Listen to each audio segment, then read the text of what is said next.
The low, rhythmic crack of a rifle echoed through the walls of Orion Elite Range, a private shooting club nestled in the hills above Santa Barbara.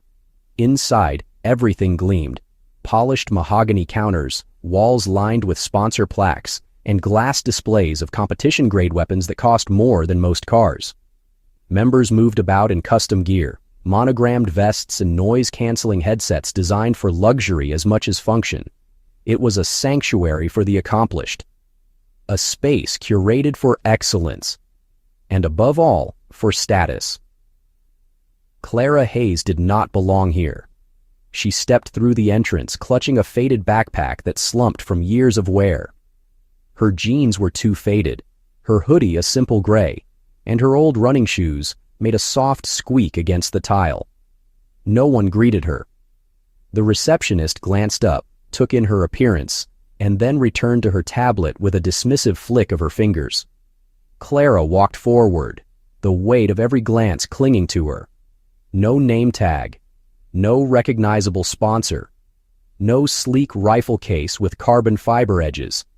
She pulled out a printed email from her back pocket, slightly wrinkled at the corners. "I'm here for the guest session," she said softly.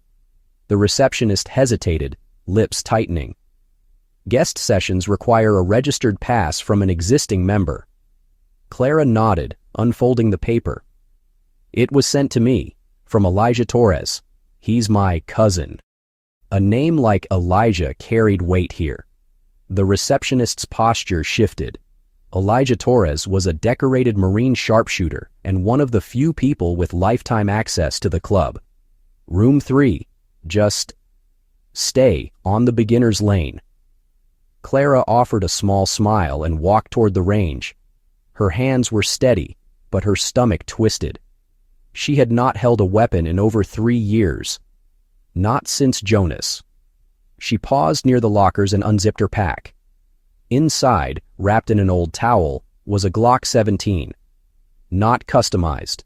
No matte finish or holographic sights. Just standard issue. Clean, well-maintained, and ordinary. She took a breath, removed the towel, and checked the magazine. From across the range, 2 men in matching tactical vests nudged each other and grinned.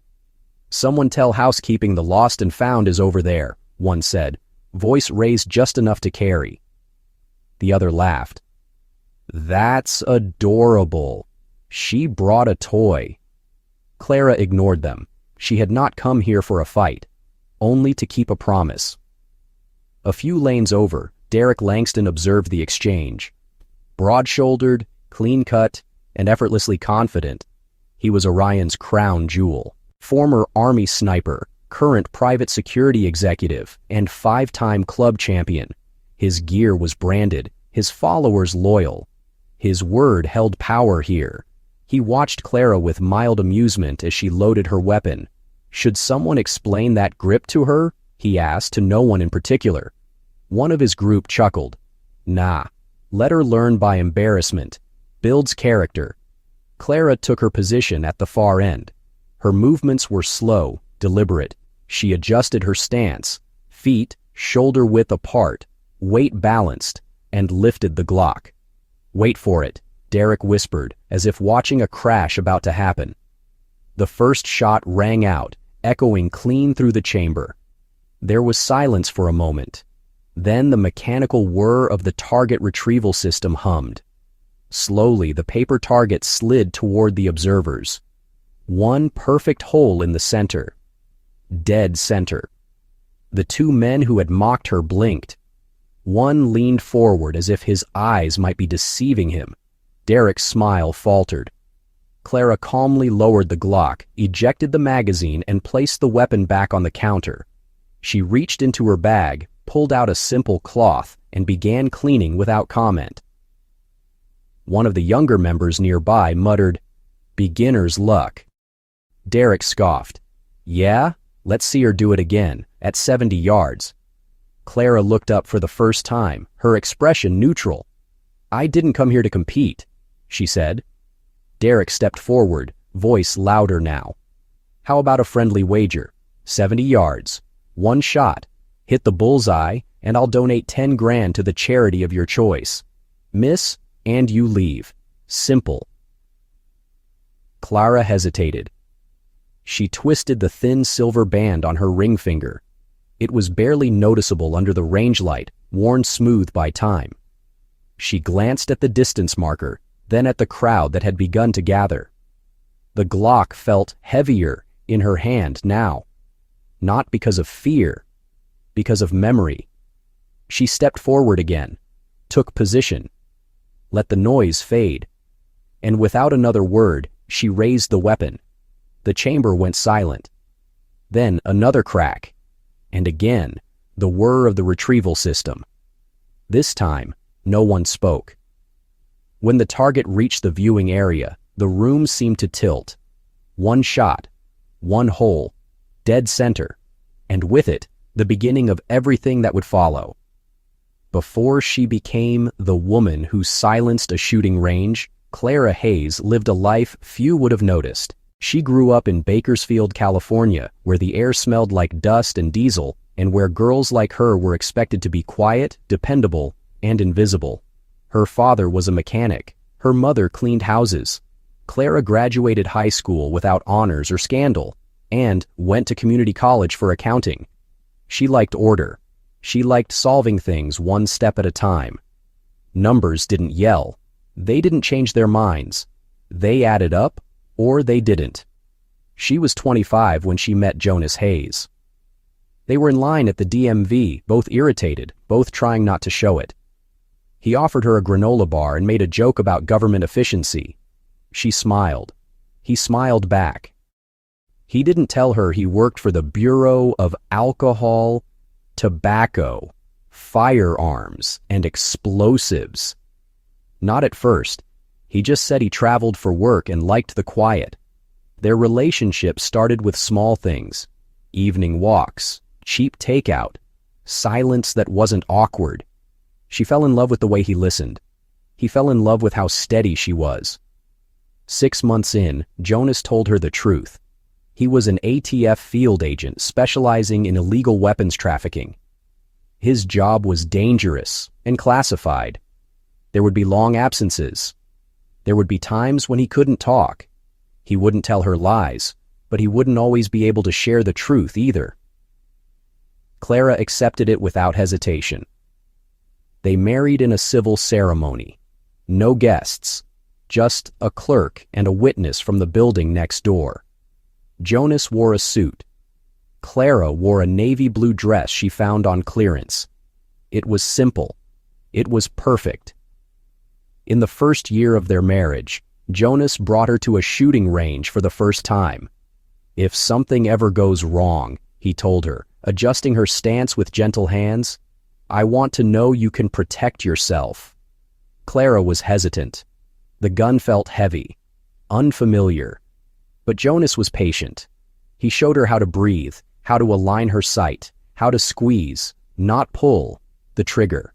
She hit her first bullseye within 10 minutes. He stared at the target and let out a low whistle. "You've got a gift," he said. Clara didn't believe him, but he did, and he never stopped saying it. Every time he came home between assignments, he'd take her to the range. They'd train. Sometimes it was for fun, sometimes it wasn't. Jonas kept a small black notebook, the kind used by military instructors, and in it he logged her progress. Distances, groupings, time to target. She thought it was silly. He called it record keeping. "You learn fast," he said once after she shot 10 bullseyes in a row from 50 feet. "You listen better than most people I've trained." "You train people?" "Sometimes," he said, "but no one listens like you." He never raised his voice, but when he gave an order, people followed. Clara watched him once from across the parking lot during a training exercise. Everyone deferred to him, even the senior agents. When she asked about it later, he just shrugged. "I do my job." Then one day, he didn't come home. Clara got the call in the middle of the afternoon. It was a Tuesday. She had just finished delivering a box of printer paper to a law office. The voice on the phone was unfamiliar. calm, controlled. There had been an operation, a raid. Something had gone wrong. A round had been fired before clearance.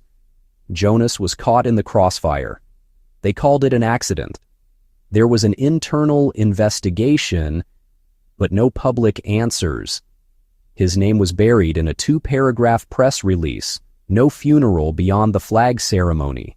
No apology. No explanation. Clara shut down. She moved to San Luis Obispo, 2 hours from anyone who knew her as Jonas's wife. She took a job delivering packages and office supplies. It was quiet.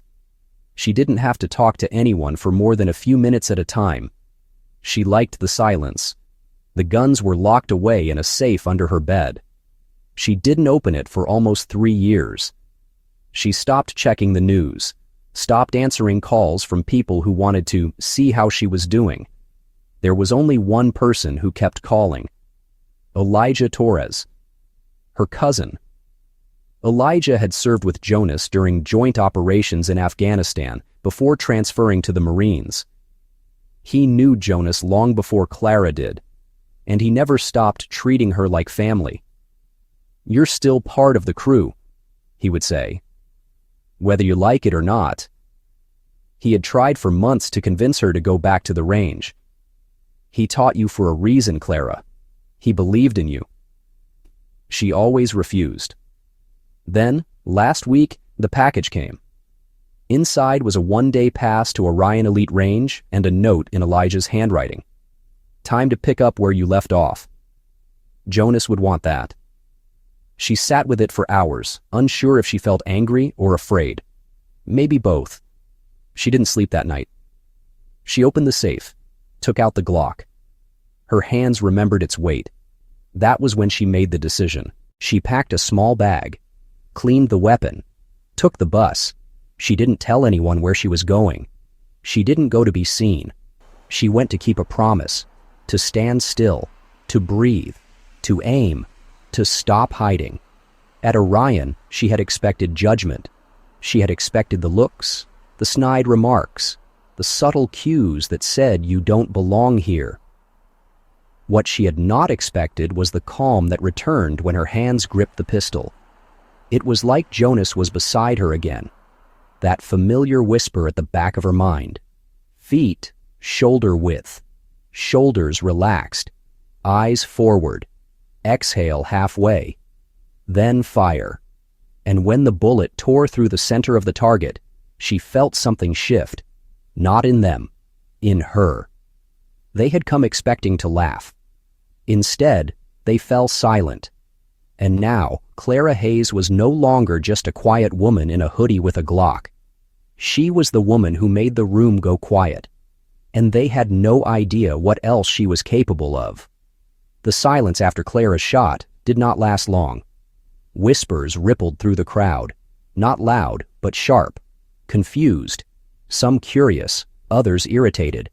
A few members exchanged looks that said this wasn't supposed to happen. Not here, not from her. Derek Langston stood with his arms folded, jaw tight. He was used to admiration, applause, deference. The sudden attention on Clara scratched at something beneath his practiced calm. He stepped forward, his boots echoing across the polished floor. His group parted slightly, giving him the space he always expected. As he approached Clara's lane, a few cameras were already pointed in their direction. Spectators were eager to see what came next. "Well," he said, loud enough for everyone to hear, "you certainly surprised us." Clara looked up from where she was cleaning the Glock. Her expression was unreadable. "I wasn't trying to." Derek smiled, but it didn't reach his eyes. That's the thing about surprises. No one expects them, especially not from someone with no background. The implication hung in the air. Clara said nothing. "I have a question for you," Derek continued. "Was that a fluke, or do you actually know what you're doing?" Clara calmly reloaded the empty magazine and placed the weapon back in her bag. "I know what I'm doing." Derek chuckled. "All right then, how about this? One shot, 70 yards, same pistol. If you hit the bullseye, I'll write a $10,000 check to any charity you name. If you miss, you leave. No hard feelings. His smile widened. Just a little fun. Clara paused. She glanced around. The crowd had grown. Phones were filming. A few range staff stood nearby, tense but silent. Why? She asked quietly. Because I don't like coincidences, Derek said. And I don't like people showing up unannounced and suddenly outperforming club champions. It sets a bad example. Clara tilted her head. An example of what? Of inconsistency, he replied. Of lowered standards. This place is built on excellence. Reputation. If you want to shoot here, you prove you belong. Clara stared at him for a long moment. Then she reached for the Glock, stood up, and stepped toward the 70-yard marker without a word. Gasps followed. A few people moved to get a better angle. Even the receptionist craned her neck to see. Derek followed, confidence dripping from his stride. He took position beside her and nodded to one of the attendants. Target at 70 yards, clean sheet. The attendant hesitated, then obeyed. Clara set her stance. Her posture was identical to earlier, centered, grounded, no wasted movement. She inhaled slowly, exhaled halfway, and fired. The shot snapped through the air, sharper than before. The target retrieval system hummed. Again the slow reveal. Click, click, click. When the paper came into view, there was no question. Dead center. The room held its breath. Then, in the back, someone clapped. One slow, deliberate sound. Then, another joined. Then, another. Within seconds, the applause spread. Derek Langston did not move. He stepped forward, examined the hole in the target himself, turned, forced a smile. Impressive, he said. Twice in a row? Most people can't do that. He turned back to the crowd. Of course, one shot is just that. One shot. But what do you say we raise the stakes?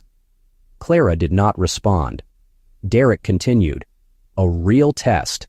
10 stations. Varying weapons. Varying distances. Real competition. 1 week from today. Me and... He looked at her, eyebrow raised. Clara, she said. Clara, he repeated. Let's see what you can do under pressure. A few people murmured in approval. The room was already shifting from surprise to spectacle. The club had not hosted a public event in years. Now, they had a story. I'm not a competitor, Clara said. You are now. She looked down at her Glock, then at the target, then at Derek. If I accept, she said, and I win, you double the donation, $20,000, to the National Law Enforcement Survivors Fund. The name landed like a quiet punch. Even Derek blinked. He hesitated, but the cameras were still rolling. The crowd was watching. Fine, he said, but if I win, you explain where you really learned to shoot like that. Publicly. Clara didn't flinch. Deal. Across the room, a tall woman in a club jacket stepped forward. Her name tag read, Director. Her eyes had been on Clara since the first shot. I'm going to make this official, she said. We'll notify the board and open a viewing list. Derek nodded. Excellent, he said. May the best shooter win. He turned and walked away, but his face was tighter now, his charm worn thin. Clara exhaled, not from nerves, but from something deeper, something heavier. She had not come here to make a statement. She had come to keep a promise. But now, her silence had turned into a challenge, and the whole club was watching. The next morning, Clara woke to a dozen messages. 3 were from Elijah, all in caps. What the hell happened yesterday? Why are you on the Orion Club's highlight reel? You good. Others were from numbers she didn't recognize. Reporters, podcast hosts, even someone claiming to be from a documentary series about American sharpshooters. Clara ignored them all. She was not interested in 15 minutes of fame. She had not entered this place to become a symbol. She had come for herself, for Jonas. She made coffee, black, no cream, no sugar. Same as he used to drink it. Then she pulled out the notebook. It had been locked away in a small fireproof box under her bed, untouched since his funeral. The cover was plain, black, leather-bound, corners slightly frayed. Inside were neat lines of handwriting, all in Jonas's blocky military print, training notes, observations, calculations. On one page, near the middle, a simple heading, Clara, Day 1, calm under pressure. Below that, a single line, hands steady, left eye dominant, exceptional grouping at 25 yards. She ran her finger over the ink. The pages smelled like him, leather, oil, pencil lead. She packed the notebook into her bag along with her Glock and took the bus again to the public range outside town. It was a no-frills place, mostly used by off-duty cops and the occasional prepper. No one there wore sponsor gear. No one cared who you were, only if you followed the rules. For hours, she practiced. Different distances, different stances, controlled breathing, focus drills. She recited Jonas's cues in her head. Shoulders relaxed, front sight focus, smooth trigger press, exhale, fire. Her shots were clean, predictable, measured. It was not about winning. It was about remembering, honoring the man who had taught her that precision was not power. It was restraint, control, calm. When the sun dipped low, she packed up and left. Her hands were sore, her back ached, but her mind was quiet. That evening, a message arrived from the Orion Range director. Her name was Deborah Shaw. She had been watching the footage from the previous day. She wrote, "We've approved the match. 10 stations, custom layout, varying weapons. Competition will be public. Details to follow." Clara replied with one line, "Understood." The following days were a blur. The story had taken off. Some called her a prodigy. Others accused her of being a ringer, a hired hand sent to embarrass Orion's elite. A few forums speculated she was ex-military, or married to one. They weren't far off. Derek, meanwhile, was preparing with the precision of a man who had never known defeat. He trained in private, but posted cryptic updates. "Tuning up the muscle memory," one caption read. "Pressure builds character," said another. He had not mentioned Clara directly, but the implication was clear. He was coming for redemption. Clara didn't care about his redemption. She cared about the fact that for the first time in years, she felt awake, present. She wasn't just moving through her days like a shadow. She was breathing, acting, living. One afternoon, a familiar knock sounded on her door. She opened it to find Elijah standing there with 2 coffees and a disapproving scowl. "You really weren't going to tell me?"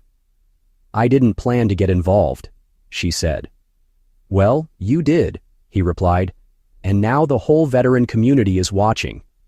He sat down without asking and placed the coffee on the table. "Jonas used to talk about you like you were some secret weapon," Elijah said. "I thought he was being romantic. Turns out he was being accurate." Clara smiled faintly. "He was biased."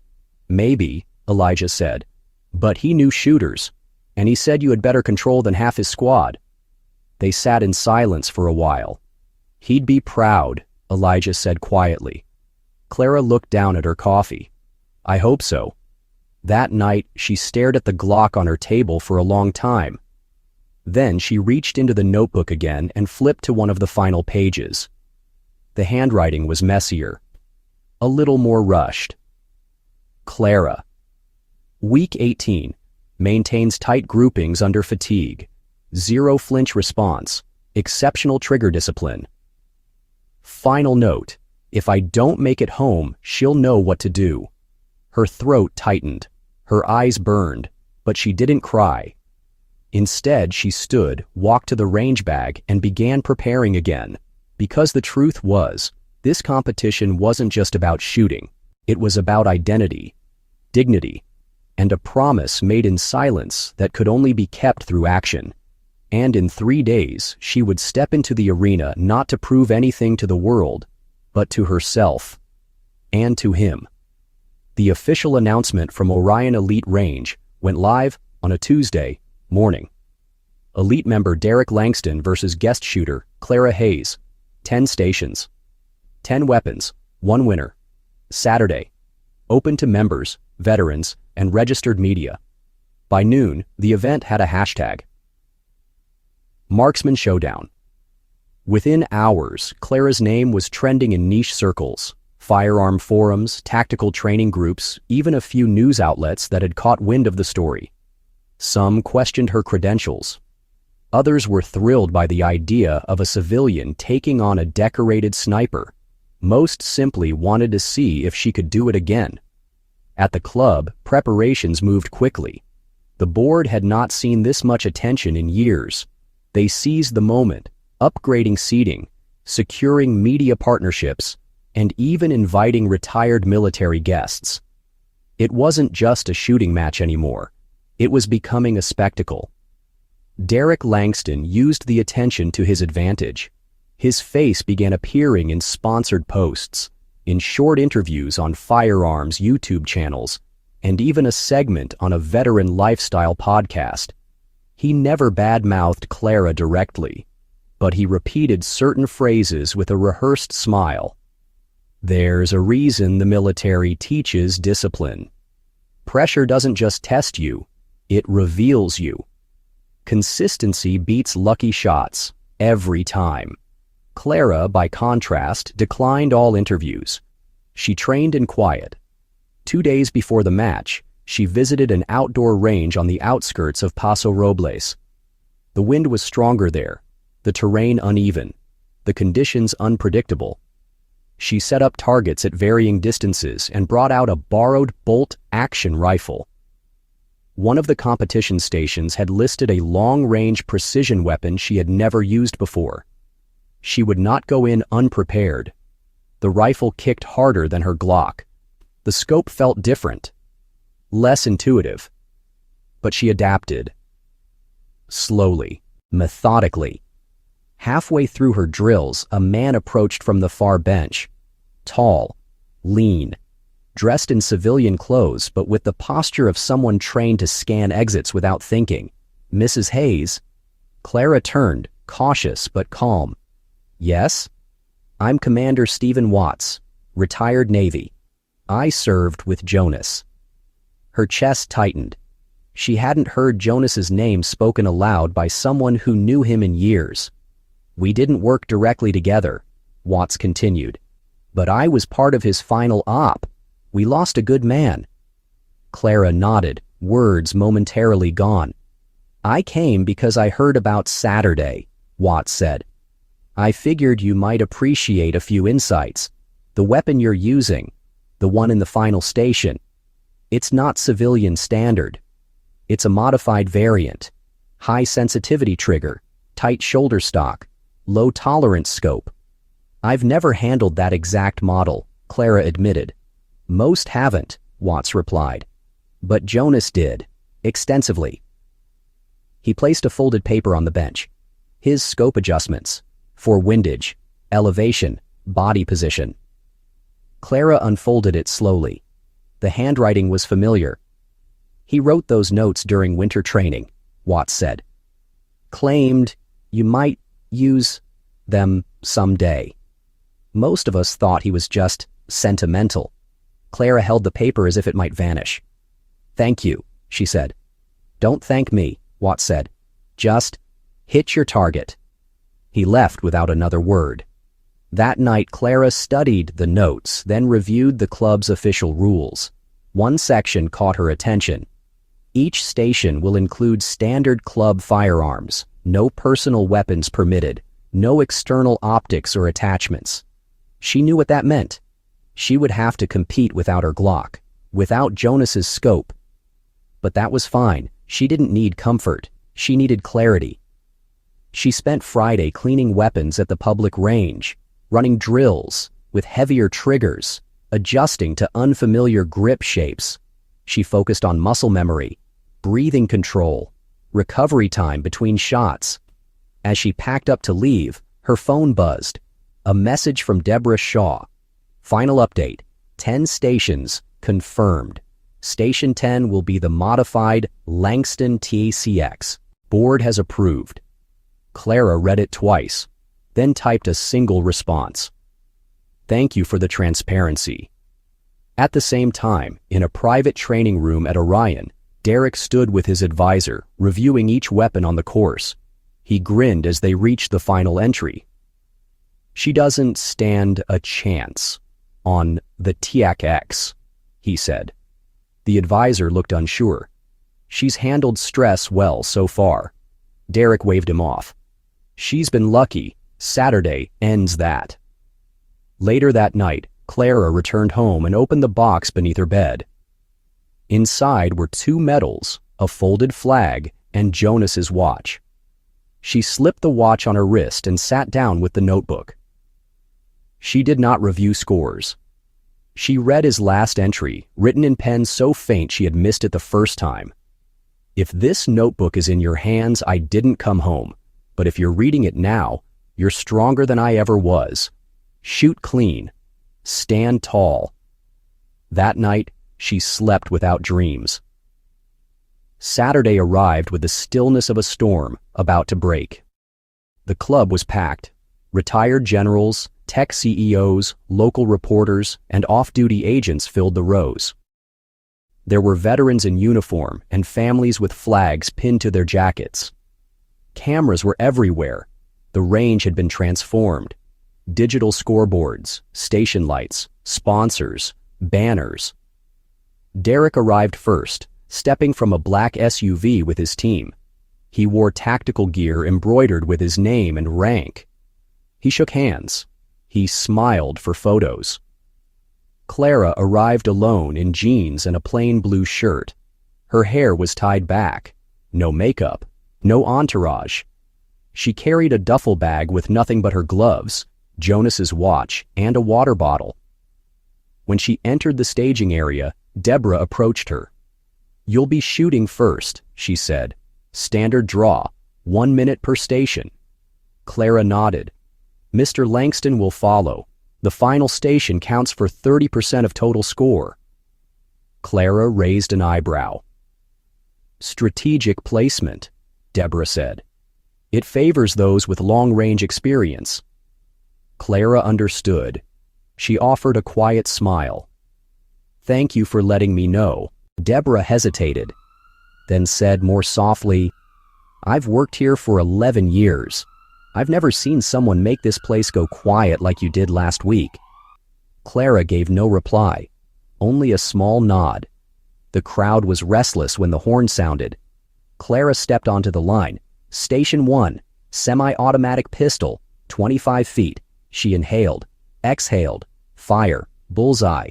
The crowd murmured. "Station 2, compact revolver, moving target, fire, adjust, fire, 2 center shots, 1 edge hit." Station 3, shotgun, reaction timing, solid hits. Station 4, AR-15, short burst, controlled spread, tight groupings, no wasted rounds.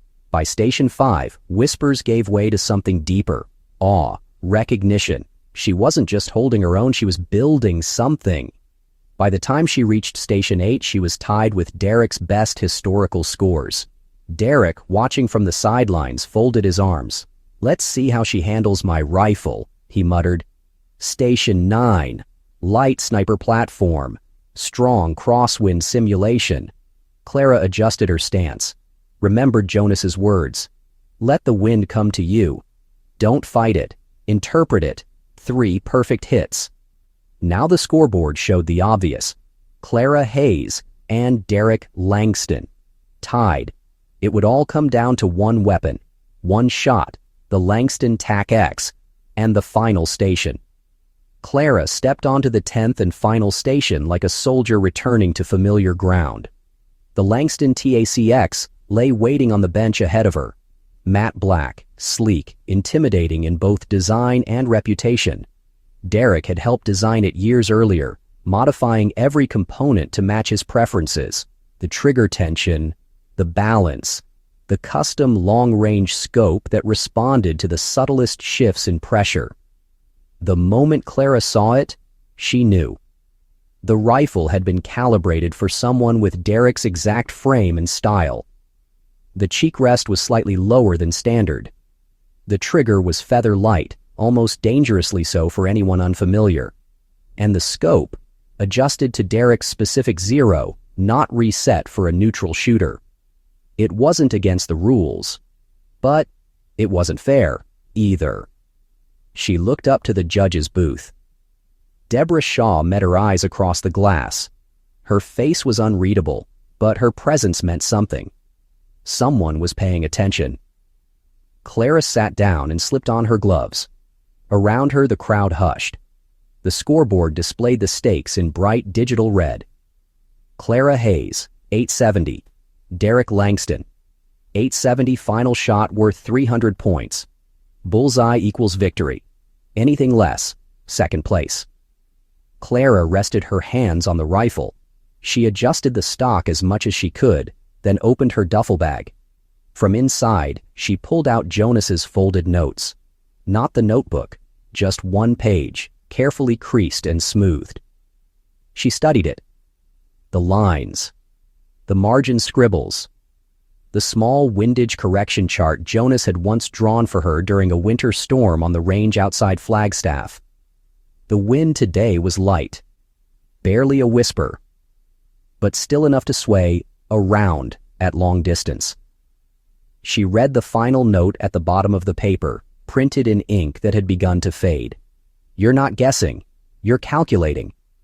She placed the paper beside the rifle and took her position.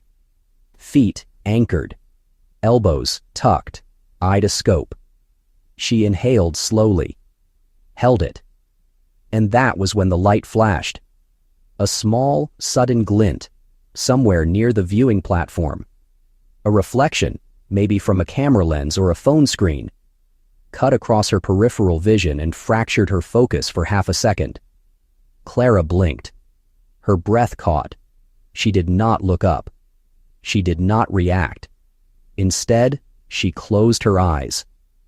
She pictured Jonas beside her. His voice. His calm. Let the noise fade. Let it all fall away. When she opened her eyes again, the target was still there, still waiting. She adjusted the scope using Jonas's notes, shifted her right hand half an inch, breathed again, then fired. The sound rang like a hammer against glass. And then, silence. No one moved. No one spoke. The mechanical arms of the range began pulling the target forward, inch by inch. The paper sheet glided along the track as dozens of eyes followed its every sway. Derek stood near the bench, arms folded, lips pressed tight. Clara did not move. Click, click, closer, closer.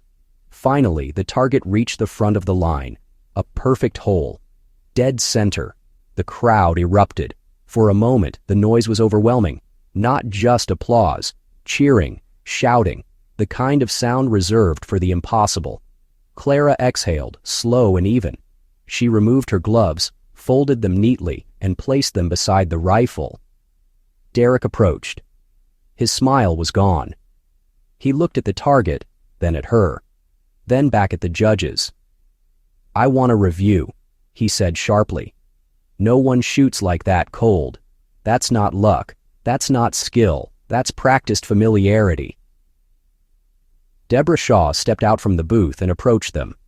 The match was observed by 3 certified range officers, 2 independent observers, and over 200 attendees, she said. Every station was monitored. Every shot was clean.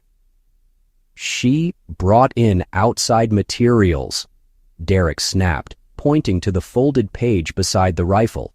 "Which contained no measurements for this specific rifle," Deborah replied.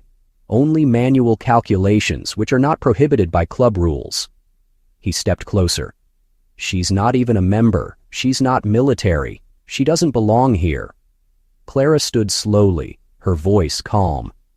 "My husband belonged here. He taught me everything I know, and he died in a line of duty most people don't even acknowledge. I didn't come to compete. You challenged me." Derek opened his mouth to reply, but Deborah raised a hand. "There's more," she said. She turned to one of the assistants who handed her a tablet. Deborah tapped the screen. "This is security footage from 20 minutes before the match. It shows your assistant entering the equipment prep area alone. We reviewed the logs. The TACEX was calibrated immediately after his access, adjusted from neutral back to your personal settings." Gasps echoed around the room. Derek's expression cracked. For the first time, he looked genuinely afraid. "This is ridiculous," he said. "You can't It's enough fee." "Whining perhaps." "Hoy tonight, Shapshurat," her voice firm. "You've been warned before about using unofficial prep time. We're suspending your club access pending review." The board members in the viewing area were already moving, whispering. Clara watched as the weight of Derek's reputation began to buckle under his own actions. She didn't smile. She simply walked away. Later that evening, Clara sat alone on her porch, a blanket around her shoulders and Jonas's notebook in her lap. The stars were out. The noise had faded. Her phone buzzed with messages, reporters, shooting brands, foundation offers. She ignored them. One message stood out. From Deborah Shaw. "Congratulations, you didn't just win. You changed something here." Attached was a photo.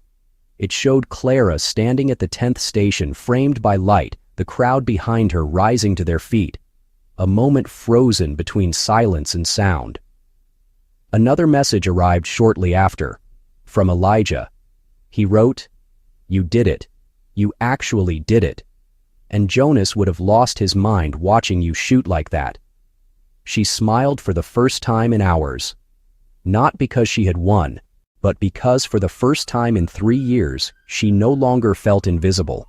She was seen, and not as a widow, not as an outsider, but as someone who had stood her ground and let her silence speak. One shot at a time. By the time the sun rose on Sunday morning, Clara Hayes was no longer just the woman who surprised a room full of professionals with a single shot. She had become a name circulating far beyond the confines of Orion Elite Range.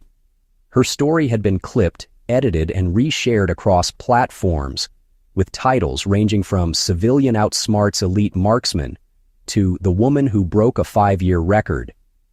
Media outlets began requesting interviews, shooting magazines published think pieces, and social media filled with debates, arguments, support, and skepticism.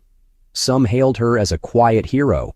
Others called her lucky or even suspicious. Clara ignored it all. She had spent 3 years living in silence after Jonas's death, and now that silence had carried her further than she'd ever intended, the match had never been about public recognition. It was about keeping a promise and facing down the kind of arrogance that had dismissed people like her for too long. But not everyone was willing to move on as quickly. Derek Langston's legal team issued a public statement claiming that the match had been compromised by external bias and undocumented training advantages. The club's board responded swiftly, confirming the suspension of his membership pending further investigation and launching an internal review of competition integrity in private. The board also began discussions to reassess the influence certain sponsors held over the event structure, an effort prompted in no small part by Clara's performance and the evidence of attempted manipulation at Station 10. Meanwhile, Clara received a call from the director of the National Law Enforcement Survivors Fund, the organization Jonas had once supported, and the same foundation that now had a $20,000 donation in his name. The director, Colonel James Monroe, invited Clara to visit the headquarters in Washington, D.C., not for publicity, but to discuss a training program the foundation had been developing. It was a new initiative focused on teaching marksmanship and tactical focus to family members of fallen officers, especially spouses and children of those lost in the line of duty. The goal wasn't to train soldiers but to rebuild confidence and self-reliance, to use precision shooting not as violence but as therapy. Clara listened quietly, then nodded. Once she didn't need time to think, she agreed to join.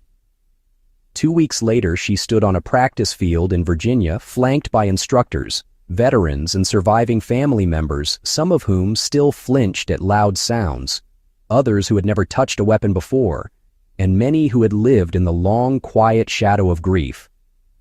Clara introduced herself, simply, her voice steady and clear. She told them she wasn't a soldier or a champion or a coach. She was just someone who had learned to hold still when the world tried to shake her apart, and now she wanted to teach others how to do the same. Back at Orion Elite Range, the Leadership Council voted to establish a new ethics code for all competitions. They implemented random inspections, adjusted calibration protocols, and released an official apology to Clara for the conduct and treatment she had endured during her first visit. Deborah Shaw personally delivered the letter one afternoon, while Clara was helping a young widow adjust her stance during practice. The letter was brief and formal, but it ended with one handwritten line. "You didn't just shoot clean. You cleaned the room." Clara didn't frame it or post it online. She folded it and tucked it into Jonas's notebook beside the old range notes and the wind correction chart, which she had now memorized line by line. Derek Langston quietly withdrew from public appearances. His sponsorships dissolved one by one, and the story faded from the headlines just as fast as it had arrived. The internet moved on, but within the shooting community, Clara's presence remained like a shot still echoing after the sound had gone. She didn't compete again. She didn't need to. What mattered was that she had stood her ground when every signal around her said step back, and she had spoken in the language Jonas had taught her with calm breath. Precise aim and unwavering presence. Sometimes the loudest statement is made in total silence. And sometimes the most extraordinary thing a person can do is simply refuse to be erased. Clara had not planned to teach or to lead or to change a culture built on ego and exclusion. But by showing up and staying steady, she had done all of that, and more. Not for recognition, not for revenge, but because she remembered the way her husband once placed a hand on her shoulder and said, "If I don't make it back, I need to know you're ready." And now she was, 6 months later, Clara stood on a modest stage in the back garden of the National Law Enforcement Survivors Fund's new training facility. The late spring breeze, drifting across rows of folding chairs filled with families, officers, and community supporters. The program had grown faster than anyone expected. What began as a pilot workshop was now a full calendar of weekly training sessions focused on breathwork, focus, and safety. Clara had become the quiet heart of the operation, not through speeches or commands, but through presence. The kind of presence that steadied a room without needing to fill it. She was not introduced as a hero that day, nor as the woman who had broken a record and embarrassed a club champion. Instead, she was called by her name, simply Clara Hayes, and the applause that followed was warm and earned. She stepped to the podium holding a folded piece of paper, though she rarely read from notes today. She had written something down because the moment felt heavier than most. She looked out across the group, many of them still carrying some version of loss, and began to speak. "1 year ago, I picked up a weapon for the first time in 3 years, not to fight. Not to prove anything, but because of a promise I made to someone who mattered more to me than anything. I didn't expect it to lead to a competition or headlines or even this program. I only expected to feel connected again to something I thought I had lost forever." She paused, not because she forgot the next line, but because she could still feel the weight of that first trigger pull after years of silence and grief. "What I learned is that control doesn't come from dominance. It comes from understanding that fear will always be there, but so will choice, and breath, and focus. And every time we choose to stay still when we want to flee, we win a little bit more of ourselves back." She glanced toward the side of the stage where the first recipient of the new Jonas Hayes Resilience Award stood, a young woman named Maria, who had once flinched at the sound of dry fire, but now trained with measured calm. Her hands were as steady as Clara's had once been uncertain, and her eyes held the same quiet resolve. Clara continued. Jonas once told me that the difference between those who hit the mark and those who don't isn't skill. It's the ability to stay still when everything inside is moving, and I think that applies far beyond the range. She looked down at her page, folded it once, then stepped back from the podium to the sound of genuine applause. Not thunderous, not overwhelming, but full of weight and meaning, and the kind of respect that only comes from those who understand what it takes to stand up after being knocked down. Later, as people mingled and talked, Clara slipped away to a small corner of the field beneath a tree where she could see the horizon. She took out her notebook, Jonas's notebook, and flipped to the final page where she had written something of her own in handwriting. Small and clean. You taught me how to aim, but you also taught me how to breathe and when to let go. This is for both. She closed the notebook and sat in the grass for a while, letting the wind move around her, no longer sharp, no longer cutting. Just part of the world again, like everything else. Behind her, the range echoed faintly with practice shots from new students, each one a little steadier, a little more focused. The sound rising not as aggression, but as rhythm, calm and purposeful, like breathwork, like healing. Clara did not need to be in the spotlight. She never had. She had found something better. She had found peace in movement, stillness in chaos, and a voice that carried further because it did not try to shout over the world. And for those who came after her, those dismissed, overlooked, underestimated, she had made a path, not paved with noise or banners or declarations, but marked by one perfect shot, and the silence that followed when the world finally listened. A year to the day after Clara Hayes stepped into Orion Elite Range with an old Glock and a quiet mission. A brass plaque was mounted on the far wall of the same facility just above Lane 10, the spot where she had taken her final shot, the one that turned a silent woman into a symbol. The plaque read, "In honor of those who were told they didn't belong and proved otherwise." Clara Hayes, May 14th. It was a simple inscription without embellishment or fanfare, but it was enough to spark conversation among new members and remind veteran shooters that excellence sometimes arrived without pedigree or announcement. Clara never returned to Orion, not out of spite, but because she believed her place was no longer there. Her path had shifted away from competition and into something far more lasting. She remained with the training program in Virginia, slowly building a curriculum that combined technical skill with emotional grounding, focusing not just on targets but on trust, resilience, and the slow reclaiming of self after trauma. Her students came from all walks of life. Teenagers who had lost parents in the line of duty, widows learning to sleep again without fear, veterans battling their own sense of worth. The range became a sanctuary, a place where each step forward, no matter how small, was met with recognition, not applause, not headlines, just quiet understanding.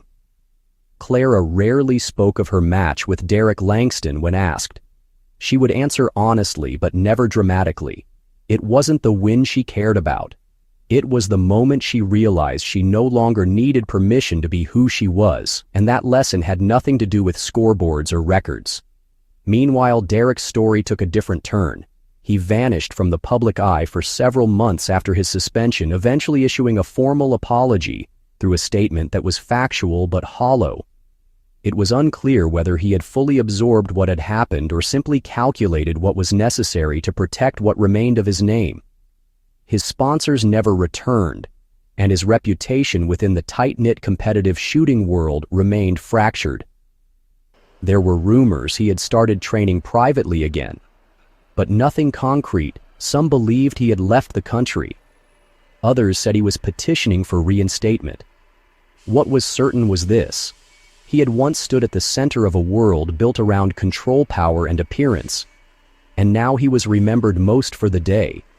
All of that cracked under the weight of one unexpected challenger. At the Foundation's end-of-year gathering, Clara was asked to speak again. Not on stage this time, but in a small circle of new participants sitting on folding chairs under a canvas tent. The group was small. 8 people, all in early stages of their journey, each carrying visible and invisible scars. Clara spoke with her usual quiet tone, offering memories not as answers, but as anchors. She said that grief didn't vanish. It just changed shape. And that courage wasn't about fearlessness, but about doing the next right thing. Even when your hands shook, even when no one believed in you. She told them about the first time she fired a gun and missed every shot, and the first time she hit a bullseye and thought it was a fluke, and about how the most important thing Jonas ever taught her wasn't how to shoot, but how to stay present, how to notice the breath before the shot and the silence after, and how to sit with both. After the session, one of the students, a young man whose brother had died in active duty, approached her with tears in his eyes and asked how he would know when he was ready. Clara smiled and replied, "You'll know when you stop asking for permission." That became the unofficial motto of the program. Months later, when the Foundation launched a new initiative to bring resilience training into public schools, Clara's curriculum was used as a foundation. Adapted for students too young to understand war, but old enough to feel its effects at home, the core principles remain the same. Stillness, awareness, control, not over others, but over the self. And always the reminder that quiet did not mean weak. By her second year with the program, Clara's story had settled into a place of quiet respect. Her name no longer trending, but remembered, spoken in rooms where real things happen, not award shows or press conferences, but small gatherings between people who needed to believe that healing was possible, and that strength could take the form of calm. She still wore Jonas's watch, not because she couldn't move on, but because it reminded her how far she had come. And when new students noticed it and asked, she would say simply, "It helps me remember how to keep time with myself." Sometimes on her days off, she would return to the hills outside her town where she and Jonas had once hiked. She'd bring a flask of coffee, a small notebook, and sit watching the horizon, letting the wind move past her. Not pushing, not resisting, just being. She had no plans to write a book or tour or turn her experience into a brand. She believed the most powerful stories were the ones left in the hands of those who needed them. Not broadcast, not sold, but passed quietly from one person to another like a compass, like a map. Clara Hayes had once walked into a room where no one thought she belonged and changed the course of that space without shouting, without demanding, just by standing still and showing what was already within her. And for those who heard her story or trained with her or simply remembered the silence that followed her perfect shot, that was enough to believe that maybe, just maybe, the world still had space for people like her. And for those who had been told they were too quiet, too ordinary, too late, they now knew what one clear breath and one focused step forward could truly become. There was no grand ending to Clara Hayes' story. No ceremony. No final victory lap. No medal placed on her chest. Instead, what remained was quieter, more enduring, like the echo of a clean shot that keeps ringing long after the sound itself has vanished. The shooting range at the Foundation had grown since its inception. No longer just a place for training. It had become a place of reconnection, not just with skill but with identity. Walls once bare now held framed photos of participants mid-practice, not posed, not polished, just real hands gripping steel, breath held, eyes fixed, heart slowly learning to trust again. One wall featured a photo of Clara, not from the competition, not from the day of her big shot, but a candid taken during a training session. She was leaning over, adjusting a young woman's grip. Both of them focused on the motion, rather than the result. It had become the quiet symbol of the program. Not dominance, but guidance. Not performance, but patience. Clara herself had settled into rhythm. Her days were simple early mornings on the range, late afternoons in the small office where she helped write grants, coordinate logistics, and answer letters from families asking how to join weekends, were often spent outdoors. Walking trails, Jonas once mapped for them, a folded copy still tucked into her jacket pocket, along with his old watch ticking softly against her wrist. She had found something most people chased without knowing the name for it. She had found alignment between who she was and what she did. Occasionally, visitors would come to observe the training or interview participants, and they would ask Clara the same question. What do you think made the difference that day? What made you win? She never said it was Jonas or training or even discipline, though all of those mattered. She would answer the same way every time I stopped trying to prove anything to anyone. They always paused then and looked at her with quiet confusion, as if expecting something more complex, something tactical and precise. But she would just smile and let the silence settle in, because that silence said more than any explanation ever could. And when the cameras were gone and the days grew shorter and the classes went quiet, Clara would sit on the bench behind the range notebook, open pencil in hand, adding a new line to the notes that had once only been written by Jonas, now slowly filled by her own hand, a page titled Observations and another labeled Lessons Learned. She no longer felt like a student repeating someone else's wisdom.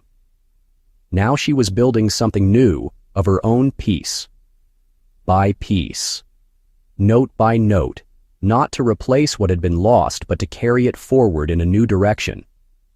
One evening near dusk, as she walked the range shutting down for the night, she paused at lane 10, the last lane, the farthest from the entrance, the one people rarely chose unless they needed solitude. The brass plaque still gleamed on the wall, catching the orange light of the sun's final stretch. Clara touched it gently, not to draw strength but to give thanks. She turned back toward the field where a new group of students had started earlier that day, one of them a teenage girl whose hands had shaken so badly at first she couldn't even load a magazine by sunset. She had fired 5 round center mass without flinching. Clara didn't need to watch to know it had happened. She could feel it like a shift in the air, the same way she once felt the recoil pass through her arms, like memory, like resolve. The world hadn't changed in some dramatic way. There were still competitions, still loud voices, still gatekeepers standing at doors pretending to protect what they feared losing. But something had shifted in the quiet corners, in the places where people like Clara once disappeared. Now they gathered. Now they practiced. Now they stood tall. And that was enough, because sometimes what matters most isn't being recognized, it's being real. And sometimes the truest victories are the ones no one sees except the person who lived through them, the ones earned in silence, under pressure in the moment between breath and decision. Clara Hayes had made her mark not through noise, but through presence, not through force, but through clarity. And in doing so, she had left behind something stronger than a record or a reputation. She had left behind a path, one that others could follow, quietly, steadily, confidently, one step, one breath, one perfect shot at a time.